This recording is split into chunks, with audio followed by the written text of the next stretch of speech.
다주택자들이 지금 가장 두려워하는 것. 집값 하락보다 더 무서운 건 따로 있습니다. 안녕하세요. 오늘은 조금 현실적인 이야기를 해보겠습니다. 요즘 부동산 시장 이야기할 때 굉장히 많이 나오는 단어가 있습니다. 바로 다주택자입니다. 뉴스에서는 계속 이야기합니다. 다주택자 규제, 세금 문제, 매물 증가, 버티기 한계. 그런데 실제 시장에서 다주택자들이 진짜 두려워하는 건 따로 있습니다. 많은 분들이 이렇게 생각합니다. 집값 떨어지는 게 가장 무섭겠지. 근데 실제로는 그렇지 않습니다. 오히려 시장에서 더 무서운 건 현금 흐름이 막히는 순간입니다. 오늘은 왜 다주택자들이 집값 하락보다 현금 흐름을 더 무서워하는지, 그리고 앞으로 시장에서 어떤 변화가 나올 가능성이 높은지 조금 깊게 이야기해 보겠습니다. 1. 다주택자들은 왜 아직 집을 안 던질까? 요즘 많은 사람들이 궁금해합니다. 시장 안 좋은데 왜 아직 매물이 안 무너지지? 생각보다 많은 다주택자들이 아직 버티고 있기 때문입니다. 그럼 왜 버틸 수 있을까요? 핵심은 간단합니다. 아직 현금 흐름이 완전히 무너지지 않았기 때문입니다.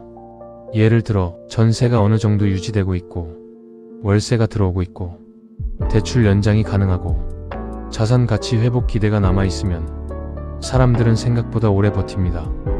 특히 부동산 투자를 오래 한 사람일수록 언젠가는 다시 오른다는 경험이 있습니다. 그래서 단순 가격 하락만으로는 쉽게 매도를 하지 않습니다. 여기서 중요한 포인트가 하나 있습니다. 하락장에서 시장을 움직이는 건 공포보다 현금 문제입니다. 이 차이를 이해해야 앞으로 시장 흐름이 보이기 시작합니다. 이 진짜 위험은 가격이 아니라 시간이다. 많은 사람들이 하락장을 보면 가격만 봅니다. 근데 실제 투자에서는 시간이 더 무섭습니다.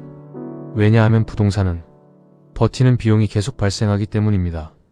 예를 들어 대출 이자, 보유세, 공실, 전세 보증금 반환, 유지비, 이런 것들이 계속 누적됩니다. 상승장에서는 괜찮습니다.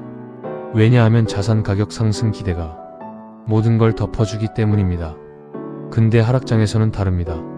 시간이 길어질수록 사람들이 지치는 순간이 옵니다. 그리고 시장은 그때부터 흔들리기 시작합니다. 그래서 다주택자들이 진짜 두려워하는 건 집값 하락보다 언제 끝날지 모르는 시간일 가능성이 큽니다. 3. 세금보다 더 무서운 변수. 많은 사람들이 다주택자 최대 리스크를 세금이라고 생각합니다. 물론 세금 부담도 큽니다. 근데 실제로 시장을 흔드는 건 세금보다 유동성인 경우가 많습니다. 쉽게 말하면 현금입니다. 예를 들어 20억짜리 부동산을 가지고 있어도 당장 현금이 없으면 위험해질 수 있습니다. 특히 이런 상황이 겹치면 위험합니다. 전세 가격 하락, 대출 규제, 거래량 감소, 공실 증가. 이게 왜 무섭냐면 부동산은 팔고 싶을 때 바로 팔 수 있는 자산이 아니기 때문입니다. 주식은 버튼 누르면 팔리지만 부동산은 아닙니다. 그래서 하락장에서는 얼마를 벌었는가 보다 얼마나 오래 버틸 수 있는가가 훨씬 중요해집니다. 4. 그래서 시장은 한 번에 안 무너진다. 여기서 중요한 이야기를 하나 해보겠습니다. 많은 사람들이 하락장을 생각하면 갑자기 폭락하는 걸 떠올립니다. 근데 실제 부동산 시장은 생각보다 천천히 흔들립니다. 왜냐하면 사람들은 끝까지 버티기 때문입니다. 특히 다주택자들은 추가 대출, 월세 전환, 급매 대신 보유, 가족 증여, 이런 식으로 계속 시간을 벌려고 합니다. 그래서 시장은 한 번에 무너지는 구조보다는 조용히 체력이 소진되는 구조에 가까운 경우가 많습니다. 근데 문제는 이 시간이 길어질수록 시장 분위기가 바뀐다는 겁니다. 예전에는 조금만 기다리면 오른다였는데 어느 순간부터 이거 생각보다 오래 가는 거 아니야? 라는 심리가 생기기 시작합니다. 그리고 시장은 그 심리가 바뀌는 순간부터 크게 흔들립니다. 5. 앞으로 가장 위험할 수 있는 투자 방식. 그럼 앞으로 어떤 투자 방식이 위험할까요? 저는 개인적으로 시세 차익만 믿는 투자가 위험해질 가능성이 있다고 봅니다.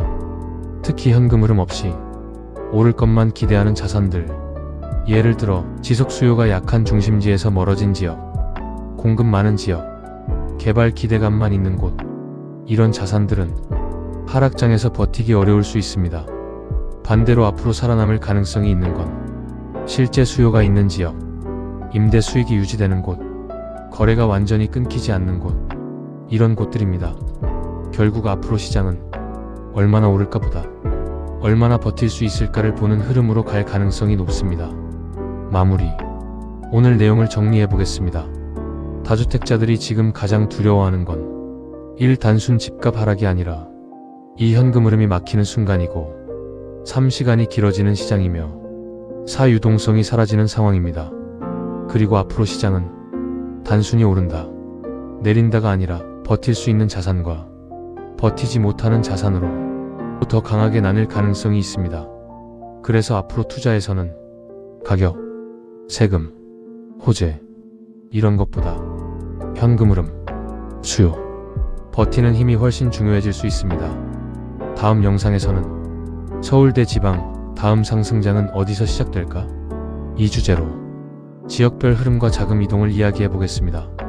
영상 도움이 되셨다면 구독과 좋아요를 꼭 눌러주시면 감사드리겠습니다.